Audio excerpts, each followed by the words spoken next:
Different style, different position, but nevertheless just as effective in terms of affecting the quarterback. And with him, it's the same thing. When we talk about rushing half a man and getting on an edge, I mean, right there, it's just pure speed against a tight end. Tight ends have no shot. You can't block him with a tight end. Here he's just going to take an inside pass rush move, an inside counter move against an offensive tackle. Again, inside counter, spin back out of it, and then just continue to work to the quarterback. Here's another. This is the intelligence of Khali Mack. Rush upfield. I'm too high on the quarterback in terms of depth. Work back down the pocket, and then finish on the quarterback. See, what Khalil can do is he has that same combination in terms of physical ability and football intelligence that Aaron has. He just does it in a different way and does it in a different position. But there's no question that he is the prototype 34 outside linebacker. He's someone who they try to keep on the weak side, try and keep him in space. And he's a guy who can wreck games and close out games, and that's what everybody wants. That's what Matt Nagy wanted when they traded for him, and that's what they're hoping he does for them tonight. Close out this game because you know it's going to be close. And at some point in time, the big-time playmakers are going to have to make a play, and these two are the best in the NFL. Louis, do we share with everybody the bromance with Donald? You're both from University of Pittsburgh guys. Oh, it's a huge bromance between those two. Susie, I asked you not to do this, but you're going to do it. So you know what? That's fine. I'm going to go with it. Yeah, he knows. Aaron knows that hey, we're tight. We're tight. And all I know is this, though. He has his name on buildings at the University of Pittsburgh. On buildings. He's special. Yeah, doing good Super stuff special. On the field and off. Louis, looking forward to the call tonight, along with Brian Greasy and Steve Levy. You bet. Thanks. Still ahead here on Monday Night Countdown. We go one-on-one with Rams quarterback Jared Goff. After coming so close to hoisting the Lombardi Trophy in 2018, miles south of Hollywood, the stage is set for a blockbuster. SoFi Stadium makes its Monday Night Football debut in a battle of two of the best defenses in the NFL, Bears at Rams. Pressure on the quarterbacks tonight. Former Super Bowl MVP Nick Foles hoping to get the Bears' offense flying. So far, they've relied on defense and made winning ugly fashionable. The Rams need to prove they can beat the best. Jared Goff and company have breezed through the NFC East, but starting tonight, they have the toughest remaining schedule in the NFL. We'll get into the game in a bit. First, the sounds of Sunday. Yeah, I mean, it was one of the most remarkable plays I've ever seen. But DK had the angle. He just kept going, man. It was just an unbelievable play by him. I mean, just the effort. I really respect him for that. And the first thing I said, to myself coming home, I said, you keep playing games like that, bro, and it's going to be a permanent change. It sucks. It sucked. I don't know what else I'm supposed to do. Todd Gurley to the goal line. Touchdown! I shouldn't have scored on that. I shouldn't have scored. We speak all the time about playing for one another, protecting one another. Definitely, it was probably not the response that you would expect.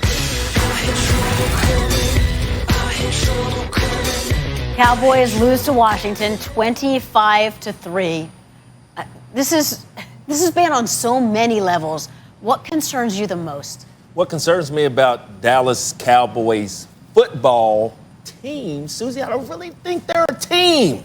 I don't really think that this football team is considered a team. There's too much finger pointing going on. There's yesterday taking through the play with Andy Dalton. You heard the head coach talking about the players are not playing for one another. What I'm used to, you hit my quarterback like that, Book, there's some type of tussling, some type of jerk. Somebody going to get yanked on or something. The referee's going to have to come in and break something up. It's sad to see Andy Dalton like that. Hopefully he's okay. But when I look at this Dallas Cowboys team, how they started out with Aldon Smith coming there, with the defense, the way he was rushing the passer, with the year that Dak Prescott was having, everything was going well for the Dallas Cowboys. Ever since Dak went down, there's a lot of finger pointing going on. So I really don't feel, Susie, that this Dallas Cowboy team, football team, is really considered a team right now. And it was surprising to hear Mike McCarthy address that situation, even in the postgame.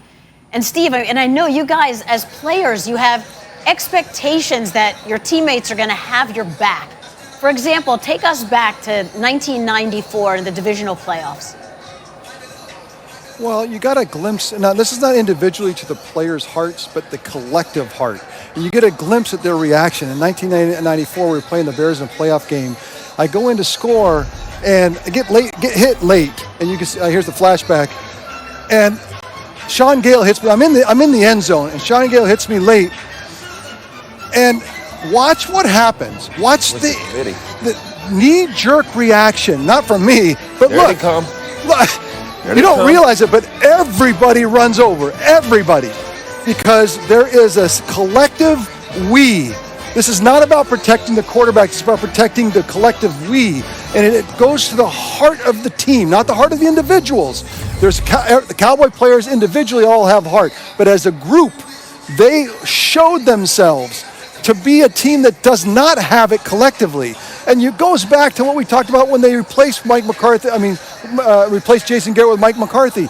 In the end, if you do not have autonomy as the head coach who walks into that team and speaks with authority and everyone believes it, you will get an underperforming team to its talent. It's been generations now that we've seen this, and now it's devolved to a point where we say to ourselves, what in the world are we going to do about this? And if I was Mike McCarthy, I would demand a statement from Jerry Jones. You are now completely in control. I give you complete autonomy. I don't want anyone coming to me about any issues.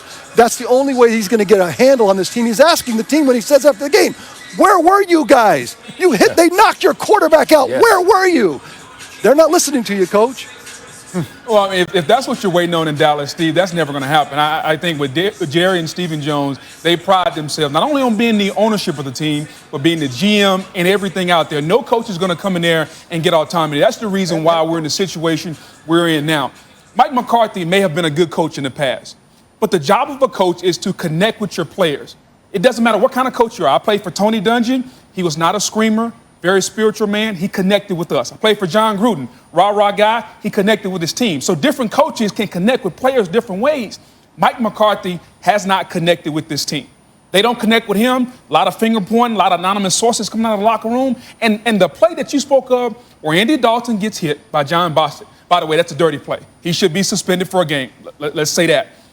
If I was on that team, you hit my quarterback that way, I'm coming off the bench, and I'm coming here to you. There's no ifs, ands, or buts about it. Right. We got to protect our quarterback. Yeah. But the fact that nobody came, the fact that nobody said anything speaks to a team issue. That's not just on the coaches. That's inside the locker room. Because the coaches don't come in the locker room. They don't come in there. They got other issues. Coaches, yeah, we know that. But inside that locker room, to your point, Randy, there's no team chemistry. There's no team camaraderie. That's the word we're looking for. Yeah. There's no I got your back, you got my back. There's none of that going on in Dallas. So Dallas's problem are bigger than just Mike Nolan. Their problems are bigger than just Jerry Jones. There's an organizational issue starting from the top, coming all the way down with structure, how we draft the players, what we do, how we pick them, how we choose the coach.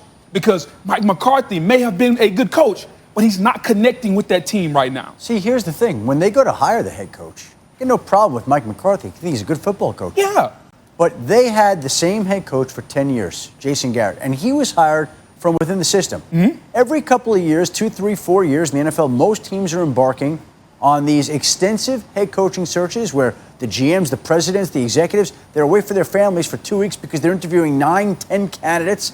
There were a lot of great people out there, a lot of great coaches. Could have talked to Matt Rule, could have talked to Eric Bieniemy, could have talked to Lincoln Riley, could have talked to a lot of different people. They spoke to two people, Mike McCarthy and Marvin Lewis, and they hired Mike McCarthy. And in the end, so far, right now, it seems like there's a disconnect. Yeah. And you know what? Just the contrast of we were talking to Cowboys and Cowboys players last week, and this week, Rams coaches and Rams players. Both sides brought in new defensive coordinators and established new defensive systems. But the Rams are really comfortable and playing well.